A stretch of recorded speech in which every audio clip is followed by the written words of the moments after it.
হয়েছিলেন? জ্বর কবে হয়েছিল, কী হয়েছিল?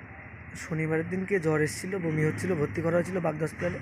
তারপর ওখান থেকে নিয়ে এসে ডাক্তার দেখানো হয়, টেস্ট করানো হয়। টেস্ট করার পরে বনগাঁ হসপিটালে নিয়ে গেছিলাম সোমবার দিন। তারপরে ভোরবেলায় মানে 5:45-এ মা চলে যান। আমরা সঙ্গে সঙ্গে 7টার সময় এখান থেকে নিয়ে যেয়ে ভর্তি করে দিই। ভর্তি করার পরে ওরা রাখার পরে রাত 12টার পর অবস্থার অবনতি ঘটতে থাকে। রাত 12টার পরে ওরা আইসোলেশনে দিয়ে দেয় এবং যথেষ্ট চেষ্টা করে, কিন্তু শেষ রক্ষা হয়নি। সুস্থ হলে না বাড়িতে আনার পরে আবার অসুস্থ হয়, তখন বনগ্রাম হসপিটালে ওনাকে ভর্তি করেন। ভর্তি হওয়ার পরে ওই হসপিটালে ওনার চিকিৎসার কোনো ত্রুটি হয়নি, খুব ভালো মতনই চিকিৎসা হয়েছে। কিন্তু ডেঙ্গু আক্রান্ত, ডেঙ্গু কিনা এরা আগেই বুঝতে পারেননি আর কি।